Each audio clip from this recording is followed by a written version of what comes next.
Hi, everyone. Welcome to Humane Voices, the official podcast of the Humane Society of the United States.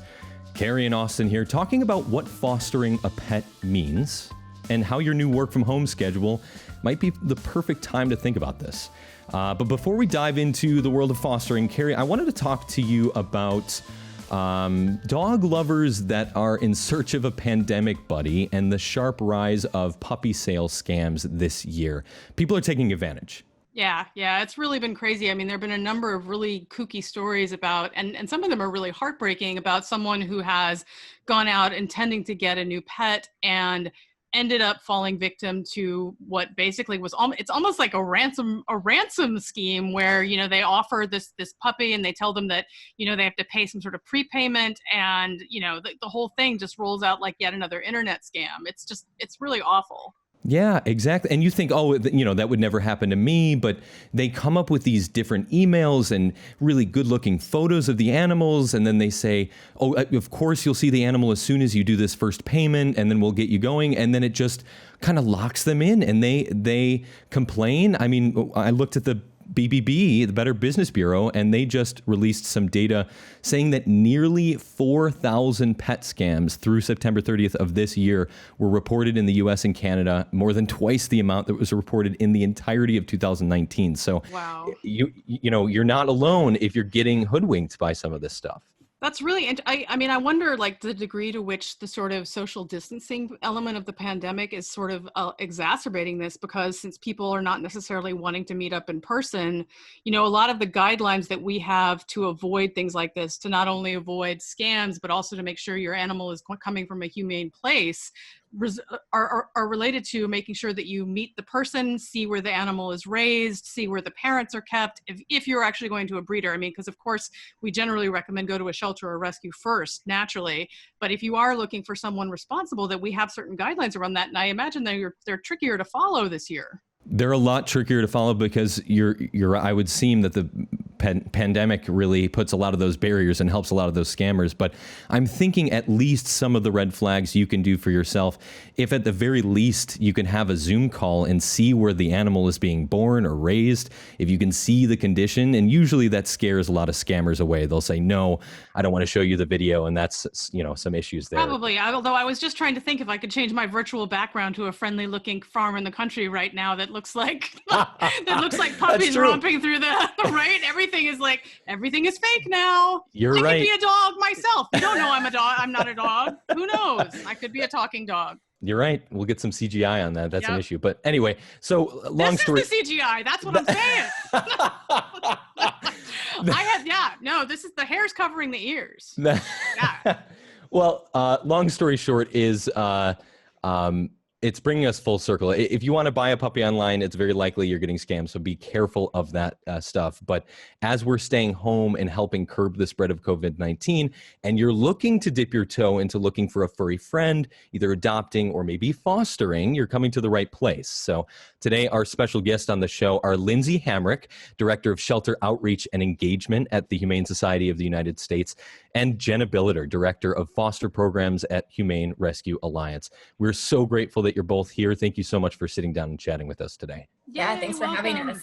So for both of you, I'll pose the question. Can you tell us a little bit about both programs, about HSUS, the work that they do, as well as Humane Rescue Alliance? And also, what are some ways that we work together, and what does a working relationship look like? So at the Humane Society of the United States, our shelter outreach and engagement work is really centered around what are the incredible programs that animal shelters and rescues are running to help as a safety net for homeless pets in their area, as well as for supporting the families. Whether that's through adoption or foster or keeping families and pets together from the beginning and preventing the surrender of them.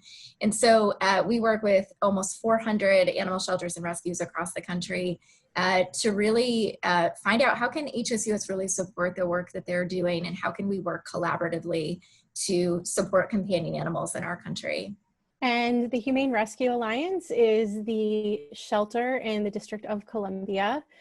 We take care of all of the animals in Washington, D.C. that need some support. So whether that be a stray animal, an animal who is a victim of abuse or neglect, someone who is having trouble keeping their animal in their home. And then through all of our other outreach programs, we help folks get food for their animals. We have low-cost veterinary services. So we touch about 60,000 animals a year through our shelter. And we support directly in the shelter about 10 to 12,000 animals every year. That's fantastic. We're so thrilled to work with Humane Rescue Alliance. I mean, really, the collaboration between our organizations has run the gamut from the DC Cat Count, which is this really awesome research project that we've all been working on to find some scientific methods to really understand the number of cats in a community, because if we don't have the data, we can't figure out what's successful for helping them. Humane Rescue Alliance takes in animals from HSUS's cases and other sort of disaster response movement of animals. And we really, HSUS, we could not do that kind of work for companion animals if we didn't have organizations like Humane Rescue Alliance working to bring those animals in and find them loving homes. So our partnership has been longstanding, and Humane Rescue Alliance is a really progressive leader in this space. So we also look to them for leadership and where are we all headed in this world. That's awesome. And I will just say that more important than any of that, of course, is the fact that I got my last 2 dogs from HRA. And so really, Yay! like, no bias here. No, yeah. That's awesome. That's really great, and it's really cool to see the relationship between the two programs as well, because there's a lot of work that both organizations are doing to help kind of promote that animal welfare in the space. So, for a lot of our listeners that haven't heard of fostering or fostering a pet, not knowing what that means, can we get a quick definition of what fostering a pet means to them? What fostering is you are helping a homeless animal by being the bridge between the shelter and an adoptive home.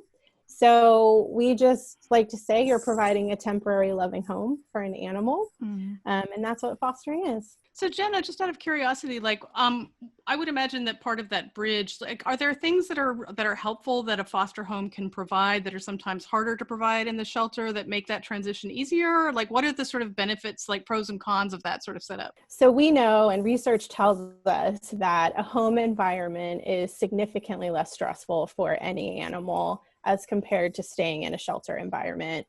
And if you think of it like as a human being, you're more comfortable in your home than you would be in a more institutional setting. So, although quite frankly, after COVID, I think all of us feel like our homes are institutional settings, but I take your point. Absolutely. Yeah. Look, I am an introvert, so I am kind of loving working from home, but yeah.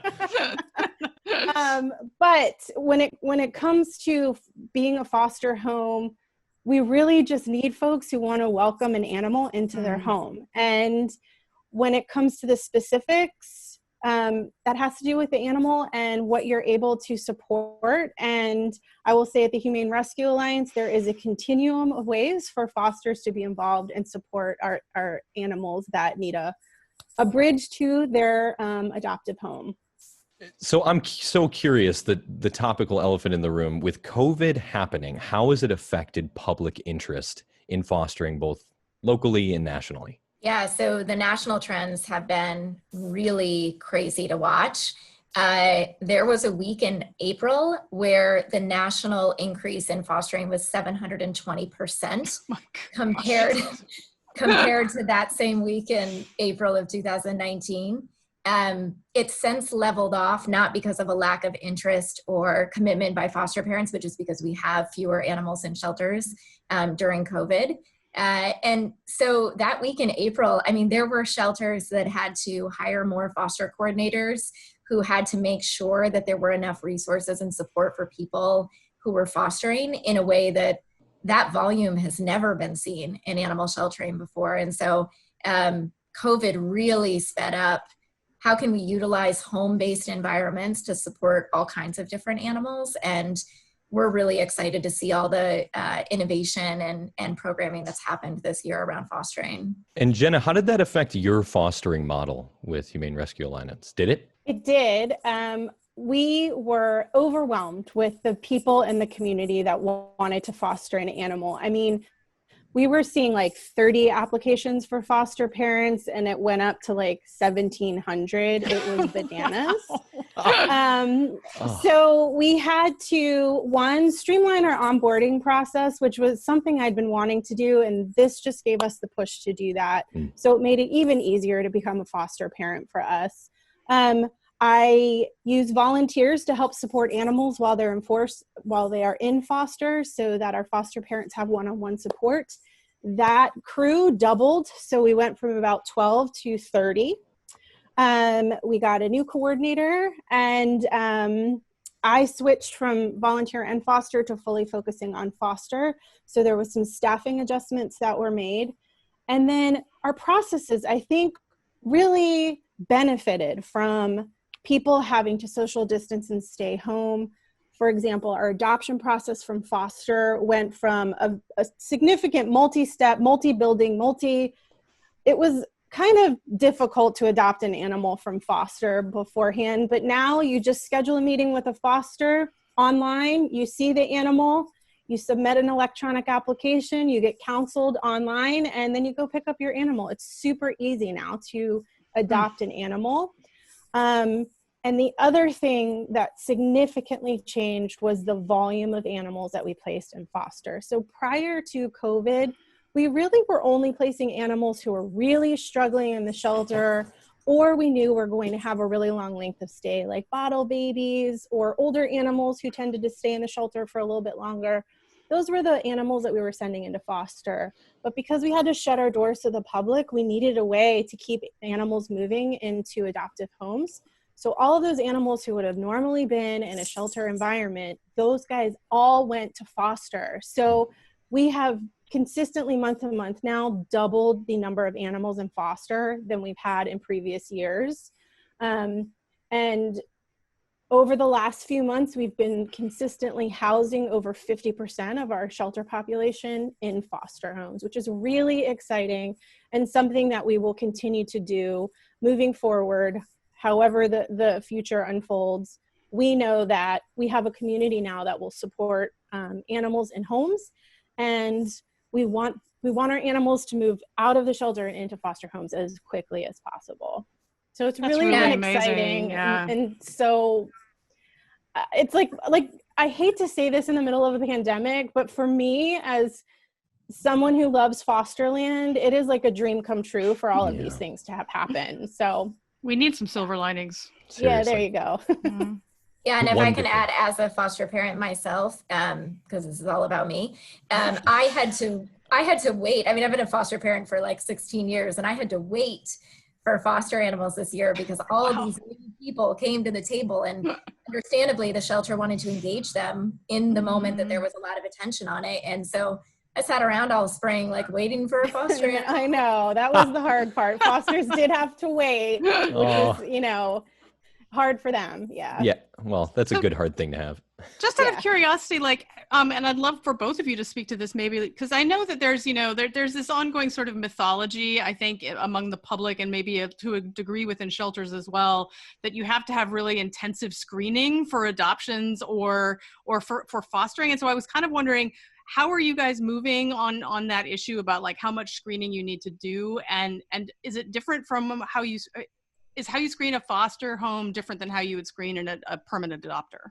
Sure. I would say for us, our goal is to have as few barriers as possible. If someone wants to help us, we want to give them an animal. If someone wants to adopt from us, we want to give them an animal. So the criteria that we have at HRA is you have to be 18. You have to be willing to provide basic care necessities for an animal. And you have to have a place to house them that would be considered humane. But besides that, we are open to people who want to support us and to take in an animal that needs their help. When we look at criteria, it's similar to adoptions when we want to make sure we're trying to make the best match for the animal and the home as possible. So that everybody is happy and it's a successful experience.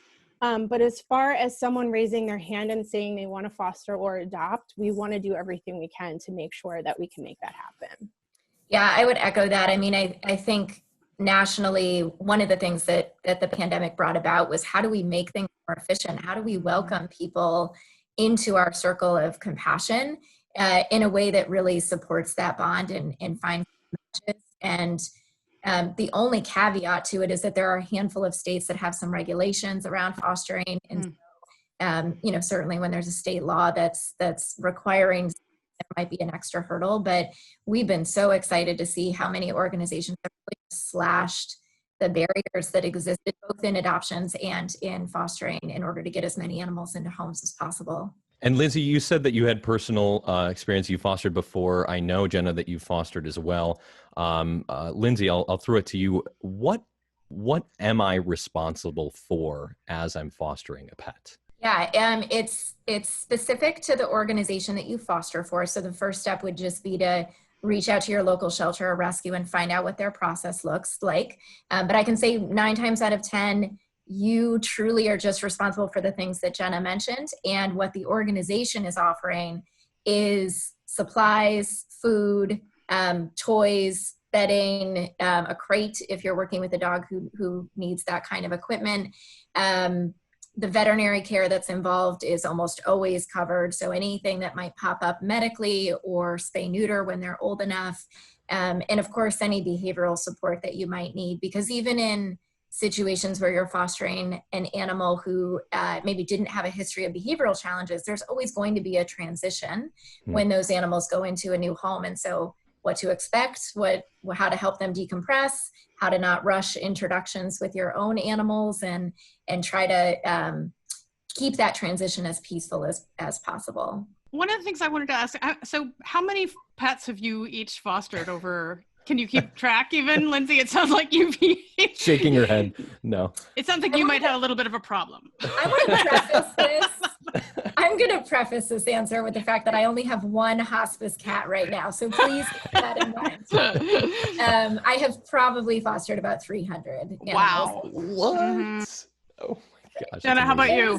There was one really icky year where I did like 92 kittens, and we don't do that anymore. Not all at the same time again. But, wow. Yeah. I've been doing this for about 9 years. I've probably fostered over 100 animals. Wow. And I've only foster failed on 7 of them. So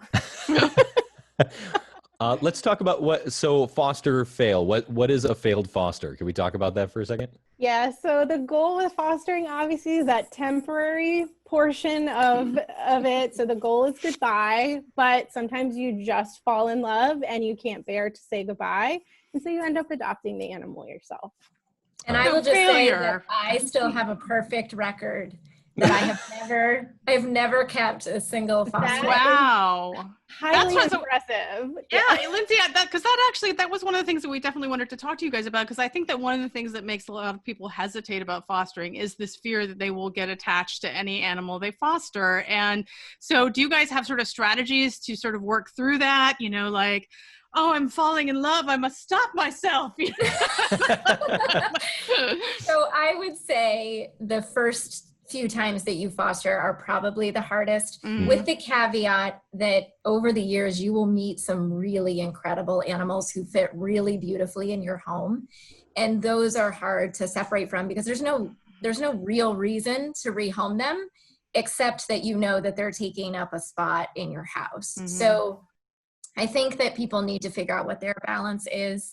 For me, I have 3 dogs of my own who I purposely went out and when I was ready to adopt. But I don't judge people who keep foster pets. Fostering is an awesome way to figure out if you're ready for a certain animal, if that species is right for you, if they fit in with your family. But of course, if the goal is to stay in fostering for the long run, then you have to keep tabs on how many you can actually take care of. And are we just talking about cats and dogs here, Lindsay and Jenna? No, I mean, at the Humane Rescue Alliance, we support all kinds of animals. And so yes, cats and dogs are the vast majority of animals that we place, but we place bunnies and hedgehogs and birdies and snakes and lizards and any kind of critter that you could possibly think of that should be living in a home. We would place in foster care. That's awesome. Yeah, and I can say I'm in the New England area, and rabbits are the #2 species that come into our shelters. And so a few years ago, probably about 4 years ago, it started to shift where instead of being asked to take a litter of kittens, I was being asked to take a litter of newborn bunnies.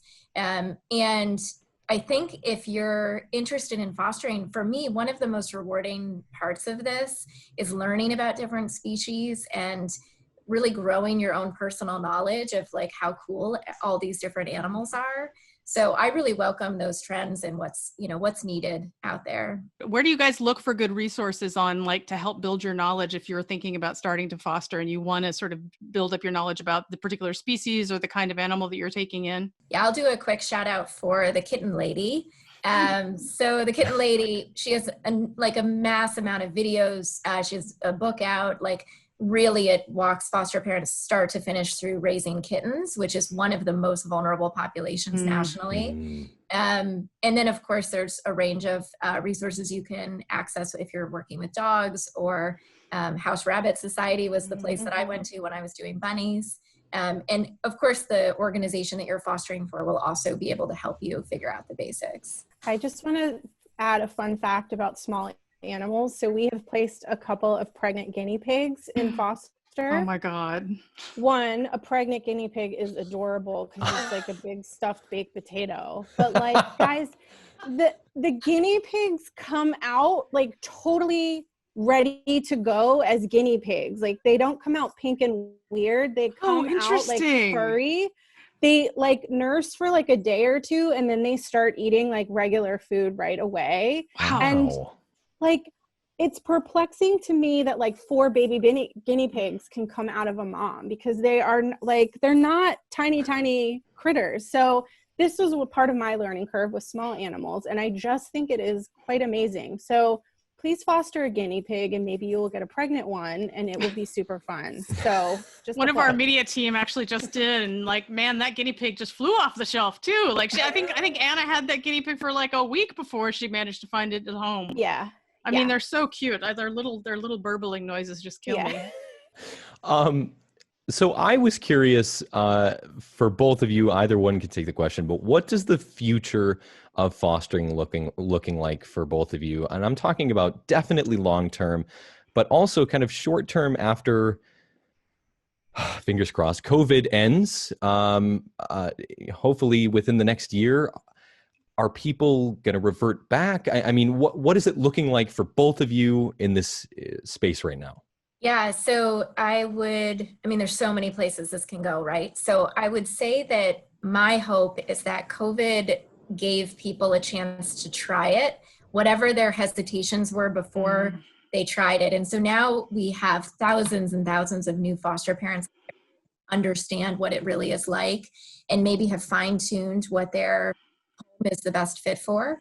And of course, the hope is that would continue long into the future.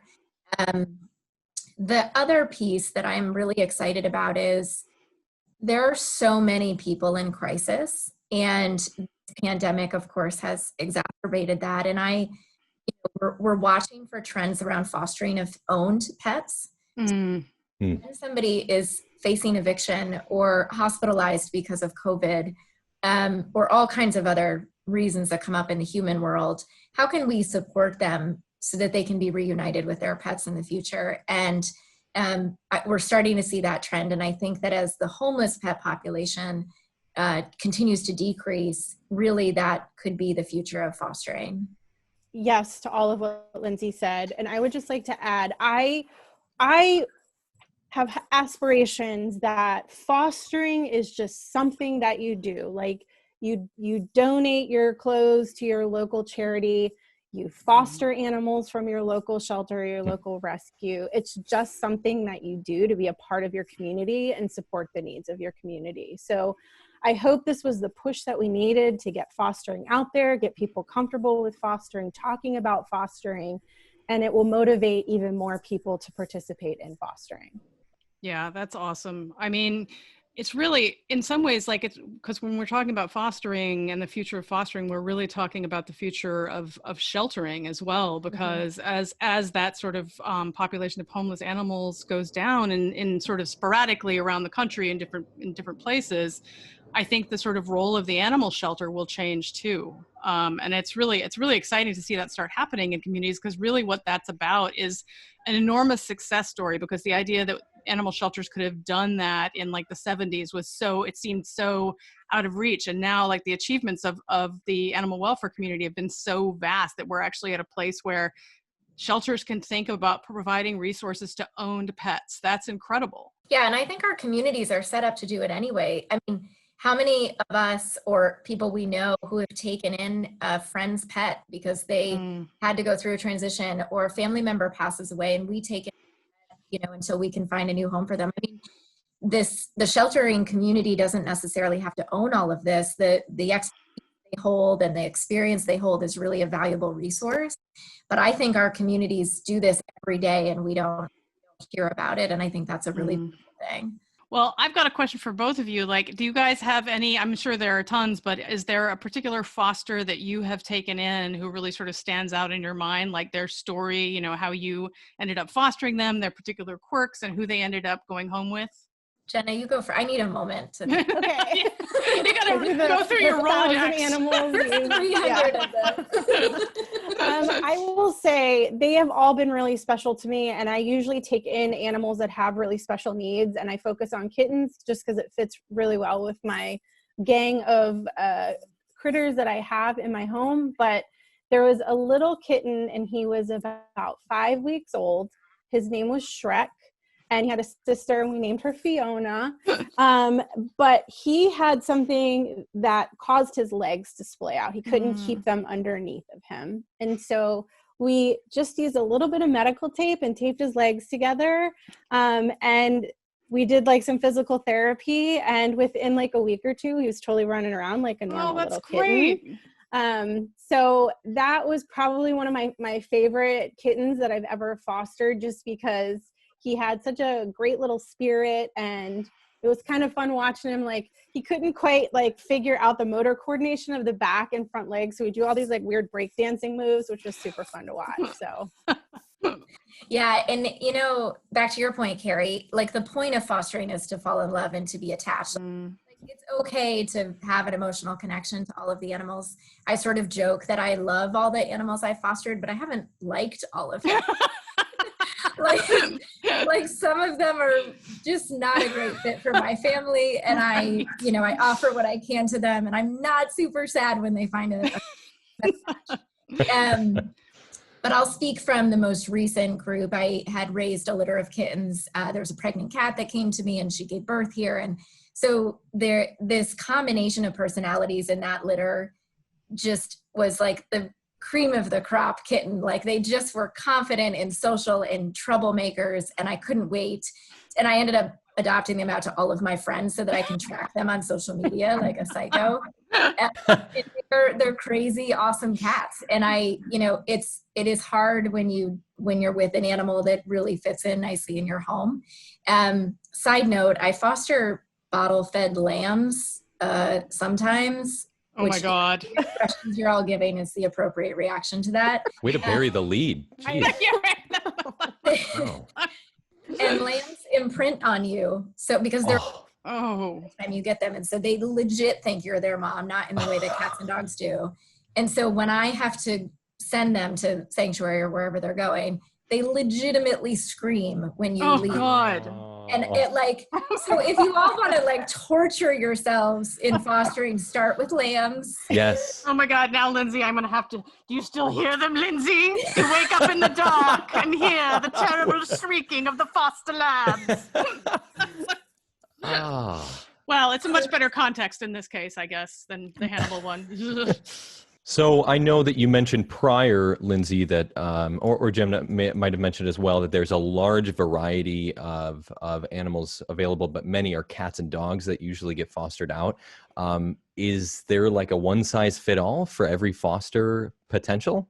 Yeah, I would say that there's a niche for everybody. So my progression in fostering, I used to gravitate towards puppies, which I now realize was really, I don't know where that came from. It was a terrible idea. I'm so appreciative of people who like puppies in their homes, but I've only fostered 3 in my entire career because it's just not, I can't have all the chaos and the destruction. You don't like throw up and poop everywhere all the time? You know, it's gotten old over the years. And so I am progressing to a place where I really just want animals who sleep all day. And so that has put me in a niche of taking in hospice animals because they're super lazy, and that's what I'm looking for. So, you know, I think there's such a range of animals who benefit from this, and it's okay. And in fact, it's encouraged as a foster parent for you to speak up and talk to your family about what they want to work with and to try some animals and to see how it fits. And it's okay if it's not the right match and you need to ask the shelter to find another foster home for that animal, because that's all part of the learning process. And I just want to reinforce that it's okay if the match is not working out. You have then learned about what might work for you. We get to have an animal be in a home, and we learn about what that animal is like in a home. So there's no need to suffer through a foster. Fostering should, for the most part, be a super fun, really rewarding experience. And so if it doesn't work out for the first time, don't give up. Talk to your shelter, talk to your rescue organization about what worked and what didn't work, and they can probably make some suggestions for what would be a good fit for you and your household. That's so great, guys. Thank you so much. I mean, you know, and plus, you know, Lindsay, given your predilection for lazy animals, if I ever need fostering, I'm coming to your house. I will sleep on your couch. We'll get along great. The door is open to people who like to nap, but not for you super active, extroverted people. I'm not your... All right. And with that, Lindsay Hamrick, Director of Shelter Outreach and Engagement for the Humane Society of the United States, and Jenna Billiter, Director of Foster Programs at Humane Rescue Alliance. That's all we have for today's show. When looking for a puppy, a kitty, a lamb, or any other foster animal, please skip pet stores and internet sites. Consider a shelter or rescue first. I know that as soon as I'm done here, I'm going to talk to my dad about his first foster with lambs. To find out about next steps, you know where Christmas to find us. Present. Yeah, right? Right in the present. He'll start screaming when he leaves. HumaneSociety.org for more info, or HumaneRescueAlliance.org. Thank you so much, and see you next time on Humane Voice. See you next year. Happy holidays, everybody.